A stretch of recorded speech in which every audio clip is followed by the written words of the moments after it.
পাবনে বৈষ্ণবে বনমন আজকে প্রথমে আমি ভাগবতম ক্লাসে বসাইছে অনেক নার্ভাস লাগতেছে।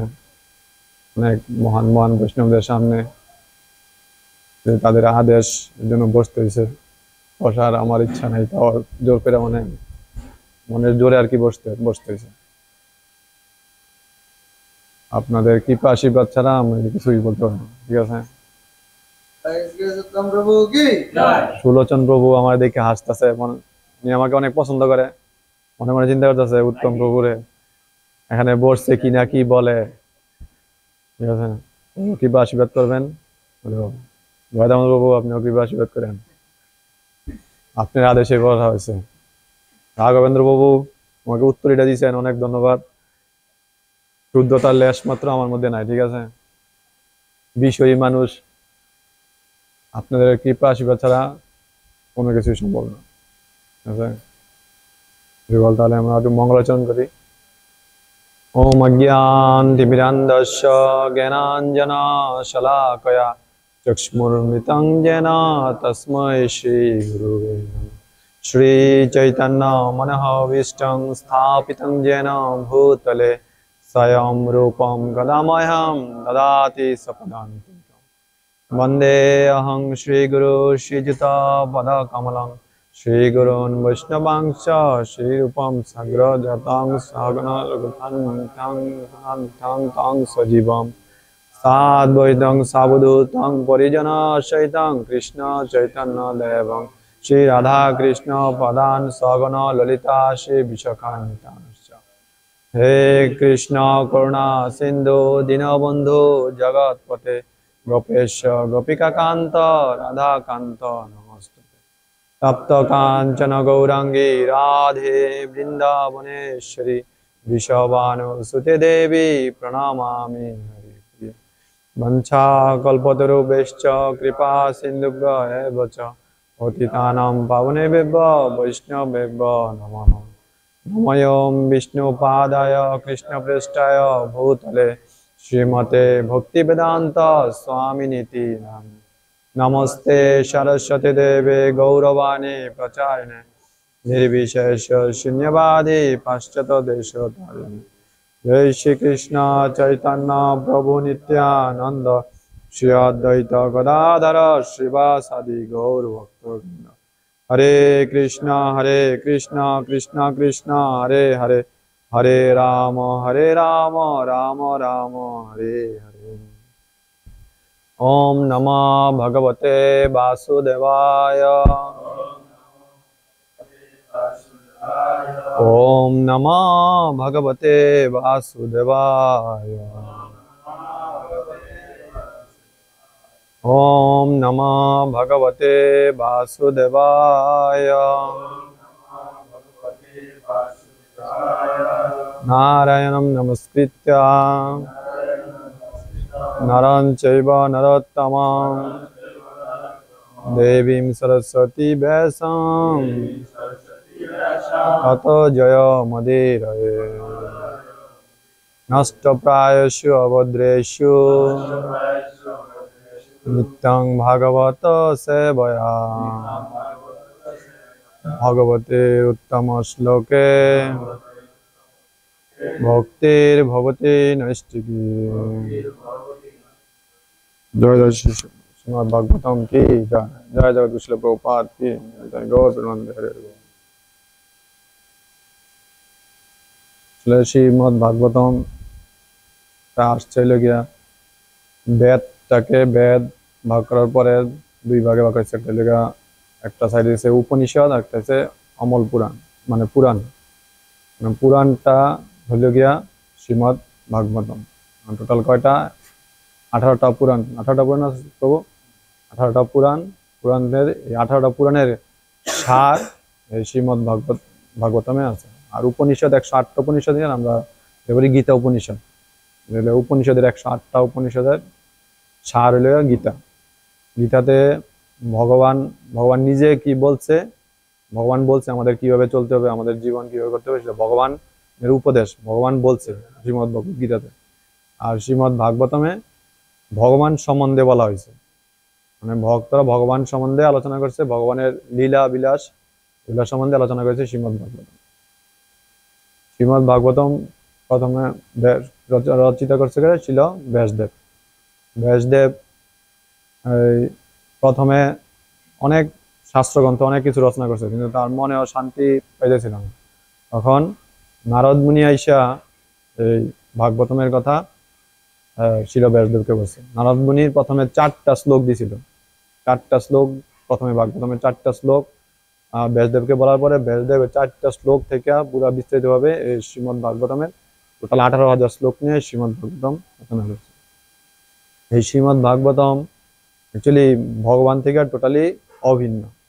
ভগবানের যেমন নামের মাধ্যমে ভগবান আছে, ভগবান তো পরমেশ্বর ভগবান আছে, ভগবান ভগবান রূপের মাধ্যমে আছে। যেমন শ্রীমদ্ ভাগবতম ভগবানের থেকে টোটালি অভিন্ন, কারণ এখানে ভগবানের লীলা কথা, ভগবানের রূপ, ভগবানের গুণ সব কিছু এখানে ভগবান সম্বন্ধে আলোচনা করা হয়েছে। তবে এটা ভগবানের থেকে টোটালি অভিন্ন। ভগবানের যেমন রূপ আছে, ভগবানের যেমন একটা অঙ্গকান্তি আছে, ঠিক সেরকম ভাগবতমেরও এই বিভিন্ন স্কন্ধগুলোকে টোটাল 12টা স্কন্ধ না, 12টা স্কন্ধ এক একটা অঙ্গ সম্বন্ধে বলা হয়েছে। যেমন প্রথম থেকে দ্বিতীয় স্কন্ধ ভগবানের শ্রীপাদপদ্ম, তারপরে তৃতীয় চতুর্থ স্কন্ধ ভগবানের উরুদয়, তারপরে পঞ্চম স্কন্ধ ভগবানের উদর, ষষ্ঠ স্কন্ধ ভগবানের বক্ষ, আর সপ্তম আর অষ্টম স্কন্ধ ভগবানের 2 বাহু যুগল, 3টা বাহু, নবম স্কন্ধ ভগবানের কণ্ঠ, আর দশম স্কন্ধ ভগবানের যে হাস্যোজ্জ্বল মুখ সেটাতে আলোচনা করে। একাদশ স্কন্ধ ভগবানের কপাল, আর দ্বাদশ স্কন্ধ ভগবানের মস্তক। তার মানে কি, ভগবানের পুরা যে সচিনান্দময় রূপ, সেই রূপটাকে এই ভাগবতমের মাধ্যমে রয়েছে। তার মানে কি, আমরা ভাগবতম আর ভগবান থেকে টোটালি অভিন্ন। ভগবানের যেমন রূপ আছে, যেমন ভাগবতমের স্কন্ধগুলোকে ভগবানের এই ভাগবত রূপী ভগবানের রূপ।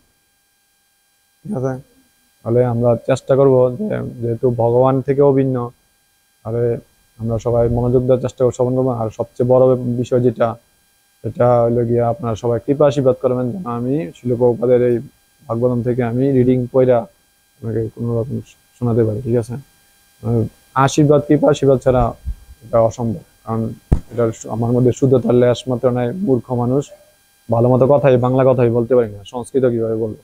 ঠিক আছে, আপনাদের কৃপা আশীর্বাদ আমার একান্ত প্রয়োজন।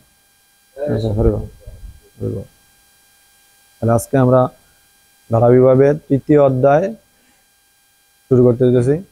3য় অধ্যায় আজকে প্রথম শ্লোক। 3য় অধ্যায়ের মেন বিষয়বস্তু হচ্ছে শ্রীকৃষ্ণ হচ্ছেন সমস্ত অবতারের উৎস। এটাই মেইন টপিক 3য় অধ্যায়টা। ঠিক আছে, তাহলে আমরা শ্লোকটা পড়ি। সুত উবাচ জগৃহে পুরুষম রূপম ভগবান মহৎ অদিভি সম্ভূতম সুরসকলমধৌ লোকশ্রী শিক্ষয়া। সুত উবাচ জগৃহে পুরুষম রূপম ভগবান মহত আদিভি সম্ভূতম সুরসকলম আদৌ লোকশ্রী শিক্ষয়া। সুত উবাচ জগৃহে পুরুষম রূপম ভগবান মহৎ অদিভি সম্ভূতম সুরসকলম আদৌ লোকশ্রী শিক্ষয়া। বলেন। সুত উবাচ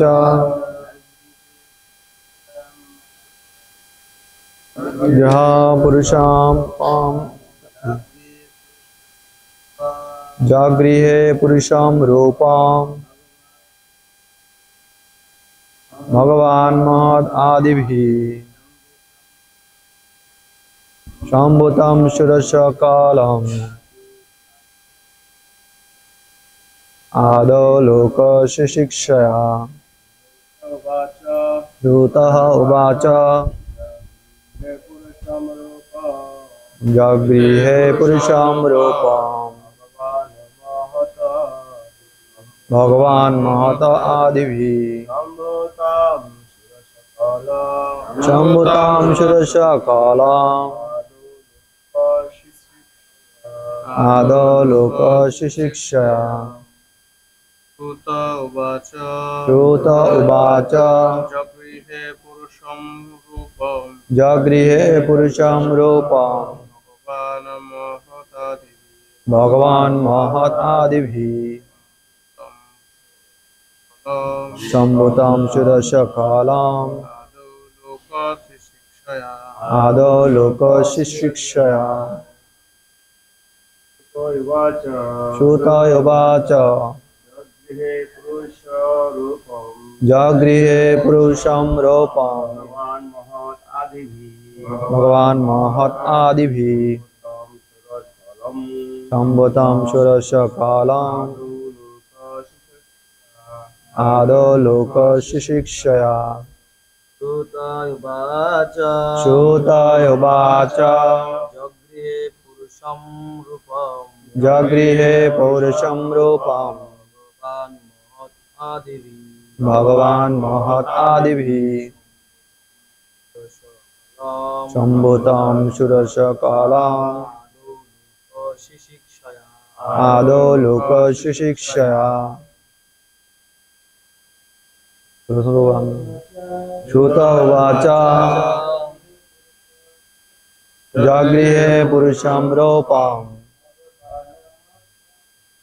भगवान् महत् आदिभिः सम्भूतं शिरसा कालम् आदौ लोकस्य शिक्षया श्रुत उवाच जगृहे पौरुषं रूपं भगवान् महत आदिभिः सम्भूतं शिरसा कालम् आदौ लोकस्य शिक्षया। অনেক ধন্যবাদ আপনাদের। আমরা শব্দটা পড়ি। সুত উবাচ, সুত গোস্বামী বললেন, জগৃহে গ্রহণ করে, পৌরসম ভগবানের অংশ, পুরুষ অবতার, রূপম রূপ ভগবান পরমেশ্বর ভগবান, মহৎ আদিভি মহৎ তত্ত্ব ইত্যাদির দ্বারা, সম্ভূতন সুনিষ্পন্ন ষোড়শ কলম 16টি মৌলিক তত্ত্ব, আদৌ আদিতে লোক ব্রহ্মাণ্ড সমূহ শিশিক্ষয়া সৃষ্টি করার ইচ্ছায়। অনুবাদ, শ্রীল সুত গোস্বামী বললেন, সৃষ্টির আদিতে পরমেশ্বর ভগবান প্রথমে তার পুরুষ অবতারের বিরাট রূপে নিজেকে প্রকাশ করেন এবং মহৎ তত্ত্ব, অহংকার এবং পঞ্চমাত্র আদি জড় সৃষ্টির সমস্ত উপাদানগুলি প্রকাশ করেন। এইভাবে জড় জগৎকে সৃষ্টি করার জন্য তিনি প্রথমে 16টি তত্ত্ব সৃষ্টি করেন। শ্রীল সুত গোস্বামী বললেন, সৃষ্টির আদিতে পরমেশ্বর ভগবান প্রথমে তার পুরুষ অবতারে বিরাট রূপে নিজেকে প্রকাশ করেন এবং মহৎ তত্ত্ব, অহংকার এবং পঞ্চতন্মাত্র আদি জড় সৃষ্টির সমস্ত উপাদানগুলি প্রকাশ করেন। এইভাবে জড় জগৎকে সৃষ্টি করার জন্য তিনি প্রথমে 16টি তত্ত্ব সৃষ্টি করেন। জয় জগদ্গুরু শিলপুরের তাৎপর্য কি? জয়। ভগবদ গীতায় বলা হয়েছে যে পরমেশ্বর ভগবান শ্রীকৃষ্ণ তার পূর্ণাংশ বিস্তার করে এই জড়জগতে প্রতিপালন করেন। এই পুরুষ অবতার সেই তত্ত্বকেই বিশ্লেষণ করে। পরমেশ্বর ভগবান বাসুদেব বা শ্রীকৃষ্ণ, যিনি বসুদেবের পুত্র অথবা নন্দ মহারাজের পুত্র বলে প্রসিদ্ধ, তিনি সর্ব ঐশ্বর্যে পূর্ণ। সমগ্র ঐশ্বর্য, সমগ্র যশ, সমগ্র বীর্য, সমগ্র শ্রী, সমগ্র জ্ঞান, সমগ্র বৈরাগ্য তার মধ্যে পূর্ণরূপে বিরাজমান। তার ঐশ্বর্যের একটি অংশ নির্বিশেষ ব্রহ্মরূপে প্রকাশিত এবং অপর একটি অংশ পরমাত্মা রূপে প্রকাশিত। পরমেশ্বর ভগবান শ্রীকৃষ্ণের সেই পুরুষ রূপ হচ্ছে আদি পরমাত্মা। জড় সৃষ্টিতে তিনটি পুরুষ রূপ রয়েছে, যারা কারণদক্ষায়ী বিষ্ণু, গর্ভদক্ষায়ী বিষ্ণু এবং ক্ষীরদক্ষায়ী বিষ্ণু নামে পরিচিত। তাদের সম্বন্ধে আমরা একে একে অবগত হব। কারণদক্ষায়ী বিষ্ণুর রোমকূপ থেকে অনন্ত কোটি ব্রহ্মাণ্ডের উৎপত্তি হয় এবং প্রতিটি ব্রহ্মাণ্ডে তিনি গর্ভদক্ষায়ী বিষ্ণু রূপে প্রবিষ্ট হন। ভগবদ গীতাতেও আরো বলা হয়েছে যে নির্দিষ্ট সময়ের ব্যবধানে এই জড়জগতের সৃষ্টি হয় এবং তারপর তা আবার ধ্বংস হয়ে যায়। নিত্যবদ্ধ জীবদের জন্য পরমেশ্বর ভগবানের পরম ইচ্ছার প্রভাবে এই সৃষ্টি এবং ধ্বংস সাধিত হয়।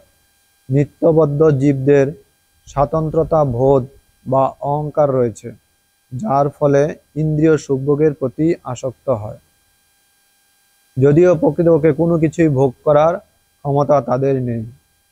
ভগবানই হচ্ছেন একমাত্র ভোক্তা এবং অন্য সব কিছু হচ্ছে তার ভোগের বিষয়। জীবেরা হচ্ছেন অধীন ভোক্তা, কিন্তু তাদের স্বরূপ বিস্মৃত হওয়ার ফলে নিত্যবদ্ধ জীবদের প্রবল ভোগ বাসনার উদয় হয়। এই জড়জগতে জড় পদার্থ ভোগ করার সুযোগ বদ্ধ জীবকে দেওয়া হয়েছে। আবার সেই সঙ্গে তাদের স্বরূপ সম্বন্ধে অবগত হওয়ার সুযোগও দেওয়া হয়েছে। যে সমস্ত সৌভাগ্যবান জীব যথার্থ সত্য সম্বন্ধে অবগত হয়ে বহু জন্মান্তরে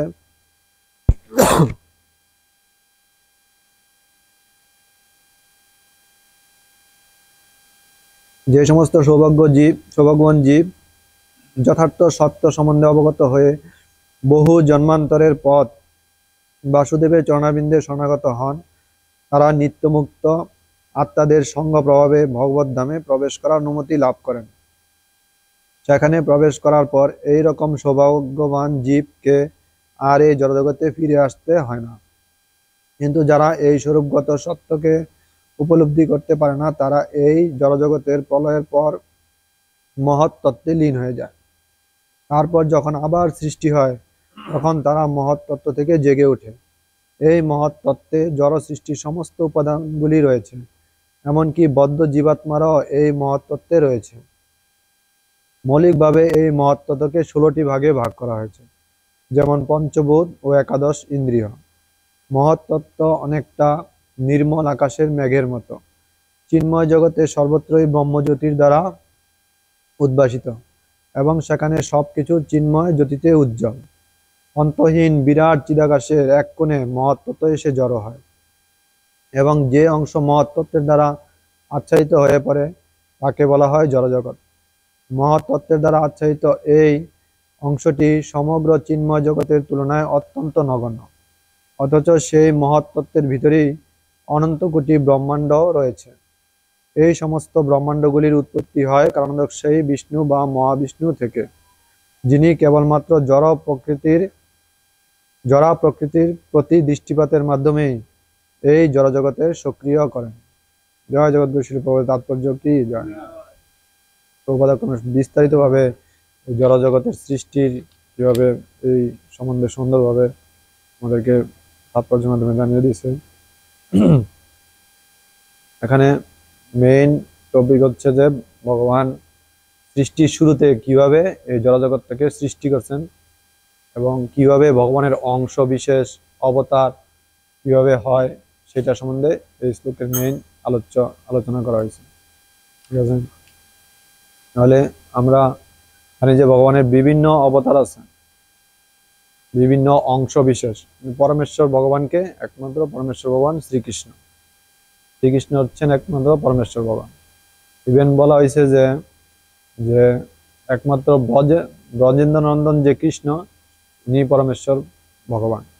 আর আর আছে যে বাসুদেব কৃষ্ণ, তিনিও প্রকৃত ভগবান শ্রীকৃষ্ণ থেকে একটু অন্যরকম। জীব গোস্বামী এভাবে বিশ্লেষণ করছিল যে যে একমাত্র ব্রজেন্দ্র নন্দন কৃষ্ণই পরমেশ্বর ভগবান।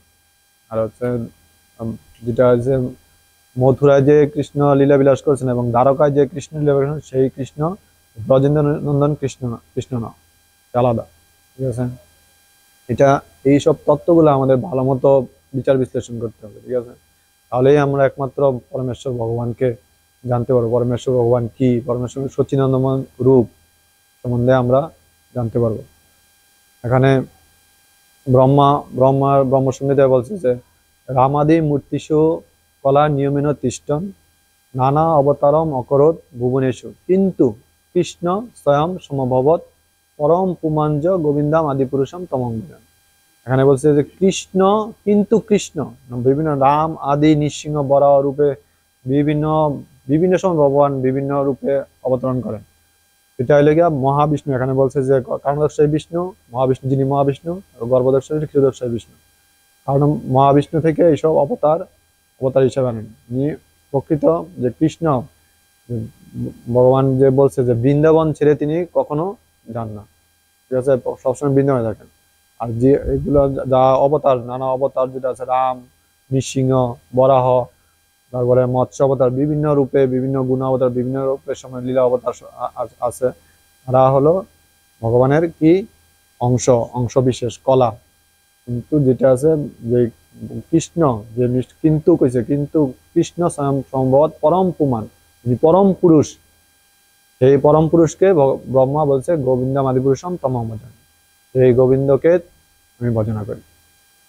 ঠিক আছে, ভগবানের যে সচিদানন্দ রূপটা কিরকম, সেটা হলে গিয়া মানুষের মতো নররূপ। কৃষ্ণকে যত খেলা তার মধ্যে নরলীলা, নর বপু তাহার স্বরূপ। ঠিক আছে, এখানে কৃষ্ণের যে অনেক যত লীলা আছে তার মধ্যে লীলা যে মানুষ রূপে যিনি লীলাটা করছেন, সেটা কি, সেটা হলে গিয়া মানে ওনার প্রকৃত স্বরূপ। মানুষের আমাদের রূপটা কি, আমাদের দুইটা হাত, দ্বিভুজ শ্যাম সুন্দর মুরলীধর। কিন্তু এখানে আসলে কি যে এই যে এই অধ্যায়টা খুবই গুরুত্বপূর্ণ। কেন? অবতার অবতার আর ভগবানের যে বিভিন্ন অবতার এবং অবতারী মধ্যে যে পার্থক্য আছে সেটা বোঝানোর জন্য এই অধ্যায়টা খুবই গুরুত্বপূর্ণ। আমরা এখন আপনারা দেখেন যে আমাদের এই যে জগতে কি সমস্যা হলে গিয়া আমাদের বিভিন্ন আমরা যারে তারে ভগবান বলে মেনে নিতেছি। ও বলতেছে এই ভগবানের অবতার, এই ভগবানের অবতার, মানে চারদিকে এরকম সৃষ্টি হইতেছে। বিভিন্ন আপনার যেখানে বিভিন্ন বাবা বলতেছে যে এটা ভগবানের অবতার। কেন বলতেছেন? কারণ ওরা এই অ্যাকচুয়ালি ভাগবতম প্রথমে গুপ্ত ছিল এই কারণে, কারণ যে ভগবান লীলা যে একজন গোপবালক রূপে লীলা বিলাস করতেছে, এটা দেখা অনেকে হয়তো যারা অনভিজ্ঞ, যারা ততটা জ্ঞানী না, তারা হয়তো তখন এর জন্যই মানে তারা ভাববে যে তাহলে তো আমিও ভগবান, আমারও তো দুইটা হাত আছে, আমারও তো মাথা আছে, সবকিছু আমারও তো ভগবানের মতনই থাকে, তাহলে আমি কেন ভগবান হতে পারবো না? এর জন্য এইগুলো বোঝানোর জন্য এই শ্রীমদ্ ভাগবতমের এই অবতার সম্বন্ধে আমাদেরকে ধারণা দেওয়ার জন্য এই চ্যাপ্টারটা খুবই গুরুত্বপূর্ণ। আমরা যে কোনো কাউকে আজকে ভগবান বলে মানে, কারণ আমরা জানি না প্রকৃত তত্ত্ব, আমরা জানি না জেনে আমরা অনেকে বলে যে ভগবান দেখতে মানুষের মতো। এই কথাটা হইলেও সঠিক, কিন্তু ভগবান কি মানুষের মতো না। ভগবান কৃপা কইরা আমাদেরকে এই রূপটা দান করছে, মানুষদেরকে কৃপা করে এই রূপটা দান করার ফলে আমরা এই ভগবানের রূপের মতো মানে ভগবানের মতো আমরা দেখতে হয়েছি। আসলে কি ভগবান আগে সৃষ্টি আদিতে ছিল, তখন কি মানুষ ছিল? ব্রহ্মা থেকে আস্তে আস্তে সৃষ্টির তত্ত্ব যে বোঝানো হয়েছে, জড় প্রকৃতি 16টি তত্ত্ব, মহৎ তত্ত্ব, এসব করার পরে কিন্তু আগেই তো ভগবান ছিল। ভগবান কি, ভগবান বলছে যে সবকিছুর আদি কারণ, ঠিক আছে, ভগবান সব কিছুর সৃষ্টির মূল ভগবান। কিন্তু ভগবান আমাদেরকে কৃপা করে মানুষ দেহটা দিছে, এর জন্য আমরা ভগবানের মতো রূপ প্রাপ্ত হয়েছি। আসলে কি আমরা মানে যে ভগবান মানুষের মতো দেখতে, মানুষের মতো না, আমরা ভগবান, ভগবান আমাদেরকে এই রূপটা দিছে, ঠিক আছে। হয়তো ওর কোনো সমস্যা, ঠিক আছে। তাহলে আমাদেরকে এটা ভালো মতো বুঝতে হবে। আজকে দেখেন এই যে জড়জগতে আমাদের মেইন সমস্যা একটাই, যে যারে তাকে আমরা ভগবান বলে মেনে নিচ্ছি। আমরা এইরকম ভগবান যারে তাকে না মেনে আমরা শাস্ত্র সম্বন্ধে, শাস্ত্রের মধ্যে ভগবান সম্বন্ধে কি বলছে, শাস্ত্রের মধ্যে ভগবানের অবতার কি সম্বন্ধে কি আলোচনা করা হয়েছে না, আমি যার একজনকে ভগবান বলে মানবো, ওনার নাম, ওনার শাস্ত্রের মধ্যে ভগবানের যে কবে সামনে, সামনের নেক্সট ভগবানের যে অবতার কল্কি অবতার, কল্কি অবতারের যে আসবে, কোথায় আসবে, কোন গ্রামে, ওনার বাবা আমার সকল কিছু শাস্ত্রে উল্লেখ করা আছে। কিন্তু আগে যারা আছে তাদেরও শাস্ত্রে উল্লেখ উল্লেখ আছে। চৈতন্য মহাপ্রভু আসছে, চৈতন্য মহাপ্রভুর শাস্ত্রে উল্লেখ আছে, সবকিছু আছে, ঠিক আছে। তেমনি আমরা আমাদেরকে যাচাই করতে হবে যে যাকে আমরা ভগবান বলে মানে নিছি, জগতে বিভিন্ন যারাকে ভগবান বলে মানে নিছি, তারা তাদের নাম এই শাস্ত্রের মধ্যে উল্লেখ করা আছে।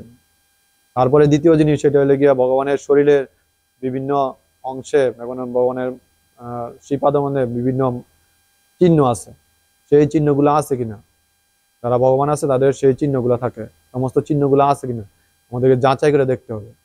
ভগবান আসলে ভগবানের কোনো অধর্ম থাকবে না। কিন্তু এখন তাহলে জড়জগতের মধ্যে কেন অধর্ম চলতেছে? একে একে একজনকে একজনকে ভগবান বলে আমরা বলতে জাহির করতেছে তারা, কিন্তু ভগবান আসলে তো কোনো অধর্ম থাকার কথা না। কিন্তু যেই ভগবান তারা জাহির করতেছে সেই ভগবান আবার কি হইতেছে, রোগাগ্রস্ত হচ্ছে, জরা বার্ধক্য আসতেছে, এভাবে আবার দেহত্যাগ করতে হয়েছে। এইভাবে জন্ম নিলে দেহত্যাগ করতেই হবে। কিন্তু ভগবান কি, ভগবানের কখনো কি কোনো দেখছেন যে ভগবানের আগের অবতার কোনো অবতারে ভগবান জরাগ্রস্ত বা বার্ধক্য এরকম আছে? কোনো আছে? কেন নাই? কিন্তু সেই রকম ভগবানে আসার পরে কোনো অধর্ম থাকবে না। কিন্তু এখানে দেখা যাচ্ছে যে অধর্ম ঠিকই আছে। আর ভগবান শাস্ত্রের মধ্যে যে কিছু, আর তারা নতুন করে কিছু বলছে না, এই শাস্ত্রের কথাই বইলা যে বলতেছে আমি ভগবান। আর তারা ভগবান যেমন শাস্ত্র দিছে সেইটা, সেইটা যদি তারা যদি সত্যি ভগবান, তারা নতুন কিছু দিত, নতুন কিছু না দিয়া এই শাস্ত্রেই তারা বলতেছে। তারপরে সবচেয়ে বড় জিনিস হলো গিয়া ভগবান আসলে ভগবানের যে লীলা, সেই অচিন্ত যে লীলা, সেই লীলাগুলা তারা করতে পারতেছে কিনা। কৃষ্ণ আসছে, কৃষ্ণ এসে ভগবান এই কনিষ্ঠ আঙ্গুল দিয়া 7 দিন 7 রাত গিরি গোবর্ধন ধরে রাখছে। তারা কি, তারা কি পারবো কিছু একটা টেবিল, একটা সাধারণ জিনিস 7 দিন ধরে রাখতে পারবো না। এরকম ভগবান যে 16,800 গোপিকার সাথে নিজেকে প্রকাশ করিয়া করতেছে, একজন যারা ভগবান করছে ওরা 2টা 3টা বানাইতে হইতে পারবো? পারবো না। এগুলা আমাদের বিচার করে দেখতে হবে যে তারা কি, তারা যে বলছে। তারপরে ভগবান আমাদের রূপে, পরমাত্মা রূপে আমাদের মধ্যে আছে। আমাদের মনের ভিতরে যা কিছু আছে সবকিছু ভগবান বুঝতে পারতেছে। ভগবান জানে আমার মনে কি এখন চিন্তা হইতেছে, ভগবান জানে। কিন্তু তারা কি বলতে পারবো? তাদেরকে যে তারা যদি বলতেছে আমরা ভগবান, তাদেরকে যে আমরা যদি জিজ্ঞাসা করি যে আমার মনে কি আছে, তারা কখনো বলতে পারবো? বলতে পারবো না। ঠিক তেমনি আমাদেরকে সেইভাবে বিচার বিশ্লেষণ করে আমাদেরকে ভগবানকে মেনে নিতে হবে, ঠিক আছে। তারপরে এখানে সৃষ্টির তত্ত্ব সম্বন্ধে বলা হয়েছে। সৃষ্টির তত্ত্বে থেকে আমরা জানি যে ভগবান সৃষ্টির প্রথম সৃষ্টি আদিতে তিনি বিরাট রূপে প্রকাশিত হয়ে নিজে প্রথমে এই এই যে এখানে এখানে তিনি বলছেন যে যিনি বাসুদেবের পুত্র অথবা নন্দ মহারাজের পুত্র বলে প্রসিদ্ধ, তিনি সর্ব ঐশ্বর্যে পূর্ণ, মানে সমগ্র ঐশ্বর্য, সমগ্র যশ, সমগ্র বীর্য, সমগ্র শ্রী, সমগ্র জ্ঞান, সমগ্র বৈরাগ্য তার মধ্যে সম্পূর্ণরূপে বিরাজমান। যিনি ভগবান তার মধ্যে এই 6টা গুণ আছে। 6টা গুণের একটা গুণ অন্য অন্য যারা ভগবান ছাড়া যারা নিজেকে ভগবান বলতেছে, 6টা গুণের একটা গুণও তাদের মধ্যে থাকবে না, ঠিক আছে। কেউ কি বলতে পারবে যে আমার সব ঐশ্বর্য, আমার সব জগতে সব সম্পদ, এই সম্পদ আমার? কিন্তু ভগবান সব কিছুর মালিক। বলছে অহম সর্বস্ব প্রভ মত্ত সর্বম প্রবর্তে ইতিমত্তা পর্যন্ত বুধা ভাব সম্বন্ধিত। সবকিছু আমার থেকে উৎপত্তি হয়, সবকিছুর উৎস আমি। এই কথা জেনে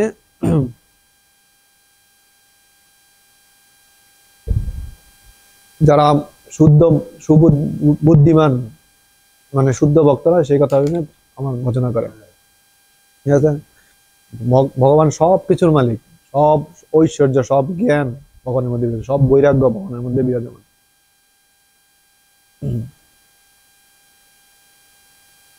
তার ঐশ্বর্যের একটি অংশ নির্বিশেষ ব্রহ্মরূপে প্রকাশিত এবং অপর অংশটি পরমাত্মা রূপে প্রকাশিত। ভগবান আমাদের মধ্যে সবসময় পরমাত্মা রূপে আছেন। পরমেশ্বর ভগবান শ্রীকৃষ্ণ সেই পুরুষ হচ্ছেন আদি পরমাত্মা। জড় সৃষ্টিতে তিনটি পুরুষ রূপ রয়েছে, যারা কারণদক্ষায় বিষ্ণু, বিষ্ণু গর্ভদক্ষায় বিষ্ণু এবং ক্ষীরদক্ষায় বিষ্ণু। ভগবানের প্রথম প্রকাশ কি, আগের ক্লাসে সনাত প্রভু সুন্দরভাবে আলোচনা করছিল। ভগবানের প্রথম প্রকাশ বলরাম, বলরাম থেকে সংকর্ষণ, সংকর্ষণ প্রদ্যুম্ন, অনিরুদ্ধ, বাসুদেব। এইভাবে তারপরে ওই থেকে বাসুদেব, এই থেকে প্রথমে আসছে কারণদক্ষায় বিষ্ণু। কারণদক্ষায় বিষ্ণু থেকে যিনি মহাবিষ্ণু, ওই কারণদক্ষায় বিষ্ণু থেকে গর্ভদক্ষায় বিষ্ণু এবং ক্ষীরদক্ষায় বিষ্ণু। কারণদক্ষায় বিষ্ণুর রোমকূপ থেকে অসংখ্য অগণিত ব্রহ্মাণ্ড ব্রহ্মাণ্ড উৎপাদিত হয়েছে। ঠিক আছে, অসংখ্য অগণিত ব্রহ্মাণ্ড। ব্রহ্মাণ্ড মানে কি, আমরা এখানে কয়েকটা, আবার সেই ব্রহ্মাণ্ডের মধ্যে বিভিন্ন গ্রহ নক্ষত্র বিভিন্ন কিছু আছে। আমরা একটা সৌরজগতে বাস করছি, সেই সৌরজগতে পৃথিবী, চাঁদ, বিভিন্ন গ্রহ নক্ষত্র আছে। সেরকম এই যে সৌরমণ্ডল, এরকম আরো অনেক অনেক গ্রহ নক্ষত্র, অসংখ্য অগণিত অনন্ত কোটি ব্রহ্মাণ্ড এই কারণদক্ষায় বিষ্ণু থেকে রোমকূপ থেকে উৎপন্ন হয়েছে। এবং এই ব্রহ্মাণ্ডগুলা কারণদক্ষায় বিষ্ণুর যে শ্বাস প্রশ্বাসের সাথে, শ্বাসের সাথে যে সৃষ্টি, শ্বাস আর নিঃশ্বাসের যে সময়, এই সময়ের শ্বাস নিতেছে হইতেছে, শ্বাস নিঃশ্বাসের সাথে আবার হইতেছে, আবার বিলীন হয়ে যেতেছে ভগবানের এই বিষ্ণু মহাবিষ্ণুর শরীরে। যশৈক নিঃসরিত কালম থাবলম্ব লৌম বিলজা জগদণ্ডনাথা, মানে বলছে যার একটি নিঃশ্বাস, মানে নিঃশ্বাসের যে ব্রহ্মাণ্ড উৎপন্ন হইতেছে, আর একটা ব্রহ্মাণ্ডের মধ্যে আবার আছে যে ব্রহ্মাণ্ডের মালিক ব্রহ্মা, ব্রহ্মার আয়ু 100 বছর। 100 বছরে যে এখানে যে আমাদের এই জড়জগতের 100 বছর না, ব্রহ্মার 100 বছর। আপনারা অনেকে জানেন যে ব্রহ্মার 100 বছর কতদিন, কত সংখ্যাটা আমি একদম মনে নাই। মানে 1000 চতুর্যুগে, যে বলছিল 1000 চতুর্যুগে এরকম সহস্র, মানে 1000 চতুর্যুগে ব্রহ্মার একদিন। এইভাবে একদিন, এইভাবে 100 বছর এইভাবে যাওয়ার পরে ব্রহ্মার দিন ছিল। সেই মহাবিষ্ণুর সেই শ্বাসের সময় কালটা সেরকম। আমরা একটা শ্বাস নিতে ছাড়তেছি কতক্ষণ সময়, কতক্ষণ, 2-1 মিনিটের ভিতরে শ্বাস নিতেছি যেতেছি। কিন্তু যেই বিষ্ণুর মহান সেই শ্বাসের সময়, মহাবিষ্ণুর এই শ্বাসের সময়ের মধ্যে ব্রহ্মার আয়ু, এই ব্রহ্মাণ্ড লয় হয়ে যেতেছে এই শ্বাস নিঃশ্বাসের সময়ের মধ্যে। সেই মহাবিষ্ণু হইল গিয়া ভগবান শ্রীকৃষ্ণের, পরমেশ্বর ভগবান শ্রীকৃষ্ণের অংশের অংশের অংশ। চিন্তা করেন যে শ্রীকৃষ্ণ কোথায়, পরমেশ্বর ভগবানের যে শক্তি, পরমেশ্বর ভগবানের যে গুণ, মানে বলেছে অচিন্ত গুণাস্বরূপ, মানে ভগবানের যে মানে রূপ, মানে গুণ, আর যে গুণ সেটা অচিন্ত, আমাদের চিন্তা করার মতন। ব্রহ্মা নিজে যে আগের সাথে বলছিল যে ব্রহ্মা যখন পদ্ম ফুলের মধ্যে হয়েছে, আবির্ভূত হয়েছে মহাবিষ্ণু নাভি পদ্ম থেকে আসার পরে, এই ব্রহ্মা নিজে নামতে নামতে কোনো কিছু খুঁজে পাইছে না। তারপরে ব্রহ্মা যে উপরে আবার উঠার পরে উনি যে সমুদ্রের ঢেউ, সেখানে সমুদ্রের ঢেউয়ের যে শব্দটা কি হচ্ছে, তপ তপ, এরকম তপ তপ শব্দ হইতেছে। ওই জায়গা থেকে পাইছে যে তপস্যা করতে হবে। সেই তপস্যার ফলে ব্রহ্মার হৃদয়ে ভগবান প্রকাশিত হইয়া এই জ্ঞান দিছে। এই জ্ঞান পাওয়ার পরে ব্রহ্মা বুঝতে পারছে যে আমি বুঝতে পারছি ভগবানকে, মানে ভগবানকে বুঝতে পারা মানে যে ভগবানকে জানা সম্ভব না। মানে বুঝতে পারাটা মানে কি বুঝছে, যে ভগবানকে জানা সম্ভব না, কিছুই বুঝছে না, জানা সম্ভব না। বড় বড় মুনি হাজার হাজার লক্ষ লক্ষ বছর তপস্যা করে ভগবানের শ্রীপাদ মন্দির নখাগ্র সম্বন্ধ জানতে পারে না, কিন্তু কি ভগবানের যে অচিন্ত গুণ আছে, কি গুণ। ঠিক আছে, সেই ব্রজেন্দ্রনন্দন শ্রীকৃষ্ণ সেই ভগবান যে বৃন্দাবনে একজন সাধারণ গোপবালক রূপে লীলা করতেছে। কেন লীলা করতেছে, ভগবান কেন এইরকম লীলা করে, ভগবানের মেইন কাজই হচ্ছে যে ভগবানের যে আমরা বলি জানি যে ভগবান যুগে যুগে অবতীর্ণ হয়, সাধু পরিত্রাণায় সাধুনাম বিনাশায় চ দুষ্কৃতাম সম্ভব সম্ভবমি যুগে যুগে, জন্ম সংস্থাপন সম্ভবমি যুগে যুগে। ঠিক আছে, তাহলে ভগবান আবির্ভূত হওয়ার মেইন কারণ থাকে যে হলো গিয়া ভক্তদের সাথে লীলা বিলাস করার জন্য।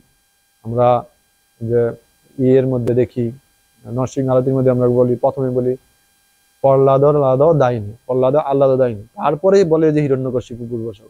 প্রথম কাজ থাকে প্রহ্লাদ আহ্লাদ দায়নি, মানে প্রহ্লাদকে আহ্লাদ দেওয়ার জন্য, মানে ইদান করার জন্য। ভগবানের প্রথম কাজই থাকে এটা। এখানে আচার্য বলছে যে যে ভগবান শ্রীকৃষ্ণ যে লীলাবিলাস করেন, ভগবান শ্রীকৃষ্ণ অসুর সংহারের দায়িত্ব এটা করেন।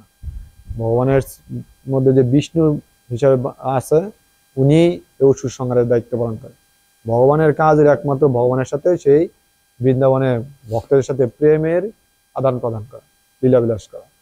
ভগবানের বিভিন্ন রূপে বিভিন্ন, যেমন বৃন্দাবনে যে ভগবানের লীলাবিলাস কি আছে, হলো গিয়া বিবাস আন্তনস্য, এটা হচ্ছে মাধুর্য রসের লীলা, আর একটা হলো গিয়া সাক্ষ্য রূপে লীলা, আর একটা হলো গিয়া বাৎসল্য রূপে লীলা। এই লীলা, এই তিনটা লীলা একমাত্র বৃন্দাবনের সম্ভব। বৃন্দাবনে যখন এই গোপবালক রূপে ভগবান যদি একটা মানে অন্য ভগবানের মতো রূপ নিয়ে আসে, তাহলে এই লীলাগুলা আস্বাদন করা হবে। ঠিক আছে, যারা ব্রজবাসীরা, যারা গোপীরা, তারা ভগবানকে ভগবান বলে মনে করে না। ভগবানের যে তারা একজন সাধারণ গোপবালক মনে করে এরকম ভগবানের সাথে লীলাবিলাস করে। ভগবান যদি তারা ভগবান যেত, তাহলে তারা নিশ্চিত থাকতে পারতো অসুরা এসে ধ্বংস হইতে, তাহলে বুঝতেই পারতো যে আরে ভগবান আমাদের আছে, আর চিন্তা কি। ঠিক আছে, কিন্তু এই লীলাগুলা আস্বাদন হবে না দেখে, মানে প্রকৃত ভাবে আস্বাদন করা হবে না দেখে যে ভগবান পূর্ণরূপে ভগবান রূপে প্রকাশিত হন, সাধারণ গোপবালক রূপে লীলা বিলাস করেন। ঠিক আছে, তাহলে আমরা এগুলো আমাদের বুঝতে হবে যে ভগবানের যে লীলা রূপ গুণ, এগুলো সব যদি আমরা না বুঝে আমরা একে একে নিজের ভগবান বলে জাহির করি, তাহলে এটা হবে না। ঠিক আছে, তারপরে আরো বলছে যে এখানে ভগবত গীতাতে আরো বলা হয়েছে নির্দিষ্ট সময়ের অনুযায়ী জড়জগতের সৃষ্টি হয় এবং তারপর আবার ধ্বংস হয়ে যায়। যে এখানে বলছিলেন যে নির্দিষ্ট সময় ব্রহ্মার মহাবিষ্ণুর শ্বাস প্রশ্বাসের সাথে এগুলো আবার লীন হয়ে যাবে। কিন্তু জীবদের কৃপা করার জন্য ভগবান আমাদেরকে একমাত্র কৃপা করার জন্য, যে ভগবানের ধামে আমাদের যে কোনো ভাবে আমাদের স্মৃতি বিস্মৃত হওয়ার কারণে আমরা এই জড়জগতে পতিত হয়েছি। এখন যে কোনো কারণে সামহাও আদার্স, এখানে প্রভুপাদ বলছে যে কোনো কারণে আমরা এই জড়জগতে পতিত হয়েছি। এখন আমাদের এখান থেকে উদ্ধার করার জন্য ভগবান আমাদের চেষ্টা করতেছে। ভগবান তার বিভিন্ন অবতারের মাধ্যমে, ভগবান নিজে স্বয়ং কখনো আসেন এবং তার অংশ আমাদেরকে পাঠান। ভগবানের বিভিন্ন আছে, সত্তাবেশ অবতার আছে, যেমন শিল প্রভুপাদ আমাদেরকে এই জীবদের উদ্ধার করার জন্য সত্তাবেশ অবতার হয়েছে। ভগবানের শক্তিতে আবিষ্ট হইয়া এই জীবদের উদ্ধার করতেছে। আজকে কত কোটি কোটি জীবদের, অনন্ত কোটি জীবদের উদ্ধার করতেছে। এত সুন্দর একটা আয়োজন করে আমাদেরকে উদ্ধার করতেছে। শিল প্রভুপাদ যদি না হইতো, তাহলে আমরা আজকে কে কোথায় থাকতাম। শিল প্রভুপাদ কত কষ্ট করিয়া যে এই সংস্থাটা তৈরি করছে। উনি এত 70 বয়সে বৃদ্ধ অবস্থায় এত কষ্ট সহ্য করিয়া এই নিউ ইয়র্কে, আমেরিকায় যায়, পাশ্চাত্য দেশে যায় প্রচার করছে। ঠিক আছে, এগুলো ভগবানের শক্তিতে আবিষ্ট হইয়া ভগবান কৃপা করে ওনাদেরকে আমাদের জীবদের উদ্ধার করার জন্য আমাদেরকে পাঠায়। ঠিক আছে, যে মানে শিল প্রভুপাদের যে আপনার প্রথমে উচিত ছিল শিল প্রভুপাদের সম্বন্ধে আলোচনা করা, ভুল হয়েছে। শিল প্রভুপাদ যে কত কষ্ট করছে, যে প্রথমে যখন উনি যাওয়ার চিন্তা করছেন, শিল প্রভুপাদ তার গুরুদেবের আদেশ পালন করার জন্য হৃদয়ে ধারণ কইরা এই প্রথমে উনি প্রথম সাংসারিক জীবন থেকে অবসর গ্রহণ কইরা তারপরে বৃন্দাবনে নিজেকে প্রস্তুত করে তারপরে এই বৃদ্ধ বয়সে যাওয়ার জন্য ই করছে। সবাই ওনাকে না করছে, সবাই নিরুৎসাহিত করছে যে আপনি ওই দেশে যে কি করবেন। ঠিক আছে, জাহাজে করে যাইতে হবে। জাহাজের আমরা জানেন অবচরণ শিল্প দিল্লিয়ামিত থেকে জাহাজের মধ্যে যাইয়া কত যে মাতাজি যে মালিক, উনি না যাওয়ার জন্য উৎসাহ বলছেন যে শিল প্রভুপাদের একটা আমি পড়ছিলাম যে একটা গ্রন্থ থেকে, যে শিল প্রভুপাদ যখন বিভিন্ন জায়গায় ব্যাংকে দৌড়াদৌড়ি করছে, যে একটা কাগজ থেকে সই করার জন্য, একটা কাগজ ই করার জন্য কত লাইনে দাঁড়ায় রয়েছে, কত মানে ব্যাংকের ছোট ছোট কর্মচারী, ছোট ছোট যারা কেরানি টাইপের যারা আছে, ওরাও ছিল বহুত অপমান করছে, এই লাইনে, এদিকে লাইনে দাঁড়ান, ওইদিকে দাঁড়ান, মানে আজকে না কালকে আসেন, এইভাবে এইভাবে অনেক দিন সেই লাইনে দাঁড়ায় থাকতে থাকতে হেনস্থা করছে। এখন আমি মাঝে মধ্যে চিন্তা হয় যে শিলৌবাদ যখন এই সব প্রতিকূল অবস্থা থাকার পরেও যদি আমাদেরকে যদি মানে উনি ই না করতো, আর মানে যদি বলতো যে থাক, যাওয়া লাগবে না, বিভিন্ন সমস্যা সবাই না করতেছে, তাহলে কি হইতো, এই জগতের কি হইতো, এই জীবদেরকে আমাদেরকে উদ্ধার করতো কিভাবে? এই যে শিলৌবাদের ওই দিনকা একটা ভজন শোনানো বা করা হয়েছে, অমরেন্দ্র বাবু গাইছিল, যদি প্রভুপাদ না হয়তো তাহলে আমাদের কে দিত এই গীতা ভাগবত, কে দিত? হ্যাঁ, কে চিনাইতো, কে কিভাবে আরতি করতে হবে, হতো কিভাবে, আরতি রাত্রি দিনে কিভাবে করতে হতো, কত সুন্দর করে ভজনটার মধ্যে আমাদের শিল প্রভুপাদের গুণমহিমা রচনা করা হয়। ঠিক আছে, শিল প্রভুপাদের অশেষ কৃপার ফলে আমরা আজকে এই অনেক বৈষ্ণব, অনেক আচার্য অলরেডি ভগবত ধাম প্রাপ্ত হয়েছে। আমরা সবাই চেষ্টা করতেছি আমরা যেন ভগবত ধামে যাওয়ার চেষ্টা আমাদের জন্য থাকে।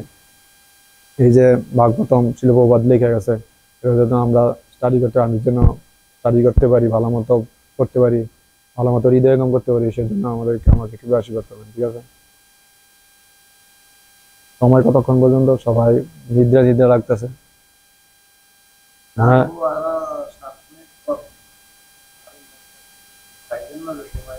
হ্যাঁ, ঘুমা, আমি মনে হয় যে এখানে যদি শেষ করে আমরা যদি আলোচনা করি আবার সেই আলোচনাটা হলে, তাহলে সবাই ঘুমটা নিদ্রাটা চলে যাবে। আমরা এই ইয়ার মধ্যে এতটুকুই রাখছি। আর সবচেয়ে বড় সমস্যা, আমি বলতে পারতেছি না, আমি কতক্ষণ কথা বললে আমার গলায় অনেক বড় সমস্যা, এটা আমার ভিতর থেকে হয়, গরম জল এটা হয়ই আমার সবসময়। হ্যাঁ, ঠিক আছে, তাহলে আমরা এর মধ্যে আলোচনা করি যে কি কি কি হয়েছে। আলোচনার মধ্যে থেকে কি হয় সবচেয়ে যেটা, হরিবল প্রভু আসেন, এখানে আলোচনা হবে।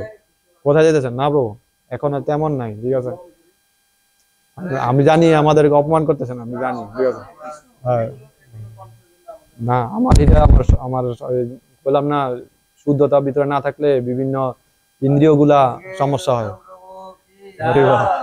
এখন আমি যেটা এই জিনিসটা পছন্দ করি, যেটা যে আলোচনার মাধ্যমে হলে কি হয়, অনেক থেকে অনেক কিছু শেয়ার করা যায়। এখানে আমরা কেউ, বিশেষ করে আমি তেমন জানি না। ঠিক আছে, কিন্তু সবার থেকে সবার যখন আমরা একটা জিনিস আমরা শেয়ার করবে, অনেকে অনেক কথা জানে, তখন কি হয়, আমরা এটা থেকে প্রকৃতভাবে আমরা জানতে পারি। ওই জায়গায় ভাগবতমের ক্লাস আর এখানে ভাগবতমের ক্লাস, এইটাই তো তফাৎ, ঠিক না? এখানে কি হয়, মানে আলোচনা একজন আলোচনা করা, কিন্তু শেয়ারিং আর আলোচনার মাধ্যমে অনেক কিছু, এটা আমার মনে, আমার ধারণা, আপনি জানি না আপনাদের কি, আমার জানা। তো এখানে আমি আমি আমি রাখছি আর কি। আর যদি কোনো প্রশ্ন থাকে তাহলে সিনিয়র সিনিয়র বৈষ্ণবরা আছে, ওরা উত্তর দিবে। আর যে প্রভু আগে হাত তুলে রয়েছে, বলেন প্রভু।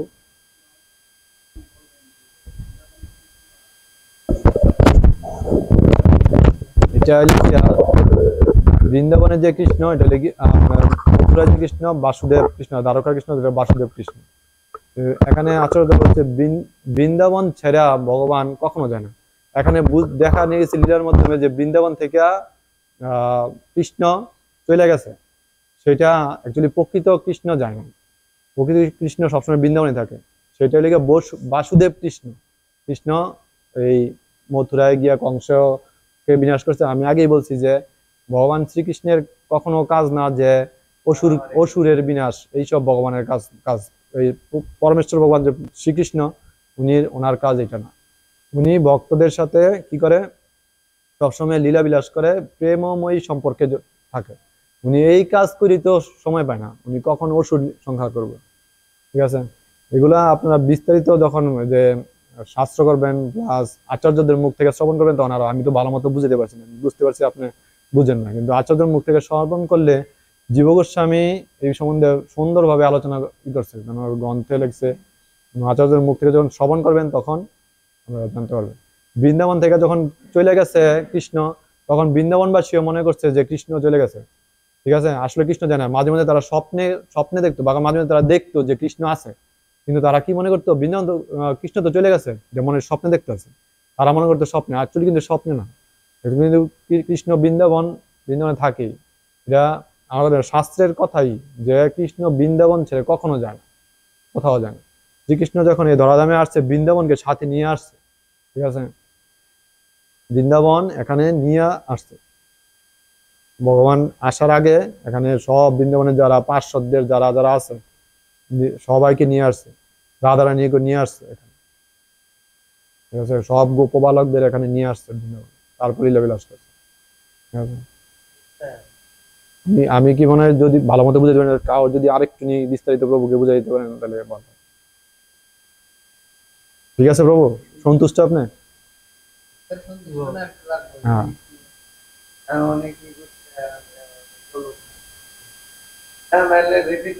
না না না না, আপনার বুঝতে না হলে আমি আবার চেষ্টা করবো, আবার বলার জন্য এখানে প্রশ্নটা আছে।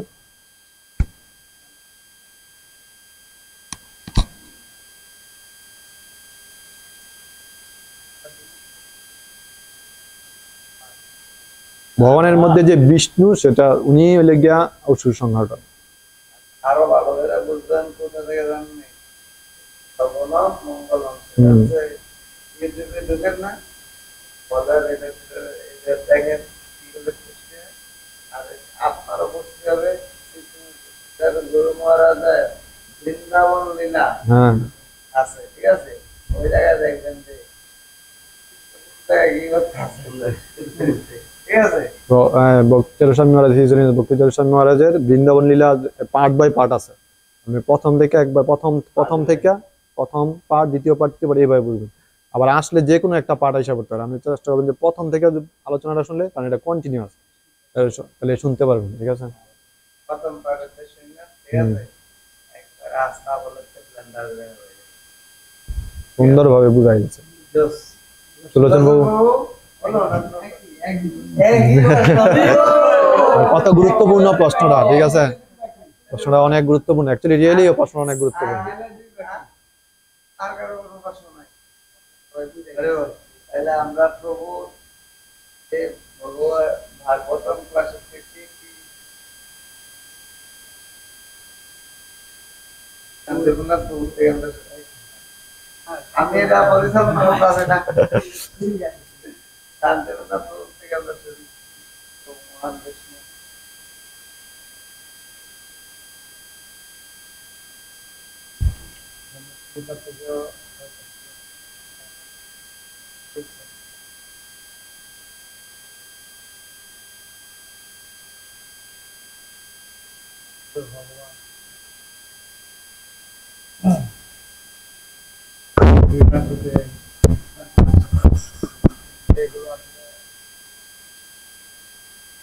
কেন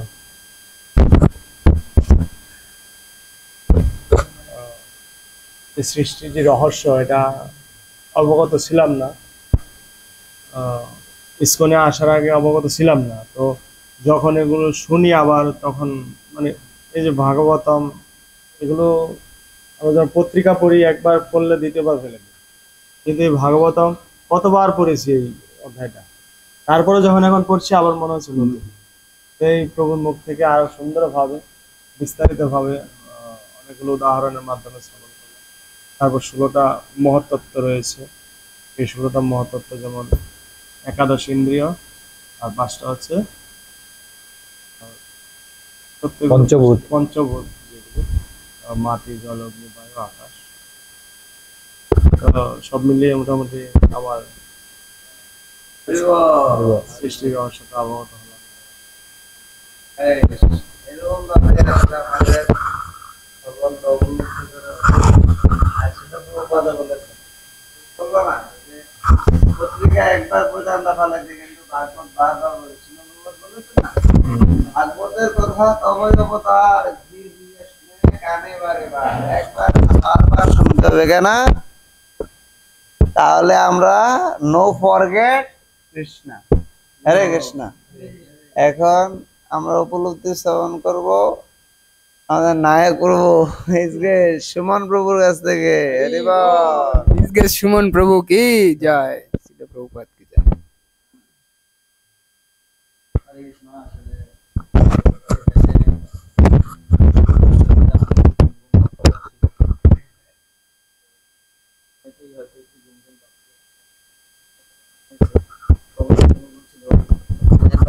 প্রভুপাদ শ্রীমদ ভাগবতম ক্লাস দিচ্ছি, তো সবাই ঘুমাচ্ছে। তো একজন ব্যক্তি ভাগবতম ক্লাসের পরে প্রভুপাদকে জিজ্ঞাসা করছিলেন, তো প্রভুপাদ, আপনি যে ক্লাস দিয়েছেন আপনার শিষ্যরা সবাই এখানে ঘুমাচ্ছে, এক পার্সনে কেউ শ্রবণ করেনি। এটা প্রভুপাদ বলছিল তারা ঘুমিয়ে ঘুমিয়ে সারা জগৎ উদ্ধার করে দিয়েছে, তুমি 100% শ্রবণ করে কি করেছো? তো ওই ওই ভক্তটা আর কিছু বলেনি। ঠিক আছে, তো এখানে সবাই মহাত্মা, প্রভু হয়তো ভাগবতম ক্লাস দিচ্ছে, আপনার ঘুমিয়ে ঘুমিয়েও সারা জগৎ উদ্ধার করছে। ঠিক আছে, তো ভাগবতম ক্লাসে আমি শুনেছি যে একটু ঘুম ঘুম আসবেই, কারণ মঙ্গল আরতি 4টা বাজে, 3টা-4টা বাজে ঘুম থেকে উঠে তারপর শেষ পর্যন্ত ভাগবতম ক্লাস শ্রবণ করা আসলে সবার পক্ষে সম্ভব হয় না। তারপরে এখানে যারা আছেন সবাই মহাত্মা না হলে কখনো সম্ভব না। এটা শিব যখন ভাগবতম কথা আলোচনা করেছিল, পার্বতী ঘুমিয়ে গেছিল, সেই লীলাও আপনারা জানেন। তো যাই হোক, আমার ঘুম ভাঙছিল, তারপরেও এই কৃষ্ণ প্রভু অনেক সুন্দর আলোচনা করেছেন। যে আজকের ইয়েটা ছিল কি, যে প্রথম স্কন্ধ 3য় অধ্যায় প্রথম শ্লোক, ভগবানের অবতারের উৎস। শ্রীকৃষ্ণ হচ্ছেন সমস্ত অবতারের উৎস। প্রভু অনেক সুন্দর আলোচনা করেছেন ভগবানের অবতার। হ্যাঁ, ভগবান কৃষ্ণ হচ্ছেন স্বয়ং ভগবান, তার থেকে ভগবান কি করেছেন, অবতার, বিভিন্ন অবতার সৃষ্টি করেছেন, যেরকম নৃসিংহ অবতার, বামন অবতার, বরাহ অবতার, এভাবে অবতরণ করেছেন। তারপরে প্রভুর ইয়া থেকে আমি মানে বিশেষ করে বেশিটা আমি ভালো লেগেছে যে প্রভু বারবারই বলেছেন যে আমরা যেন পূর্বতন আচার্য স্বরূপ গোস্বামীদের পাদন অনুসরণ করি।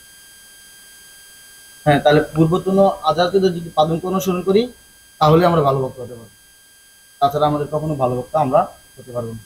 প্রভু এইটা আমার খুব ভালো লেগেছে। আর প্রভু এরকম একজন বৈষ্ণব, উনি সবসময় স্বরূপ গোস্বামীর মানে মানে যে কোনো, আমিও প্রভু আরেকটা ক্লাস শুনেছি, উনি এরকম একজন বৈষ্ণব, উনিও পূর্বতন আচার্যদের লীলাবিলাস তারা কি বলেছেন ওইগুলো প্রভু মানে মানে উনি চলার চেষ্টা করেন।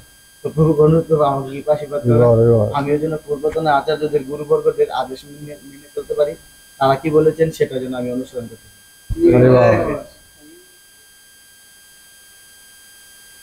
ক্লাসের বিষয়তে কথা বলার চেষ্টা করি, বাইরে একটু ঘুমিয়ে গেছিল কথা এর লেগে। ঠিক আছে, সময় প্রভু ভালো, প্রভু আমার চেয়ে ভালো বলছে। ঠিক আছে, প্রভু অনেক সুন্দর বলছে। হ্যাঁ, এখন আমরা শ্রবণ করবো রাঘবেন্দ্র গুরুর কাছ থেকে। হরি বল। রাঘবেন্দ্র গুরু কি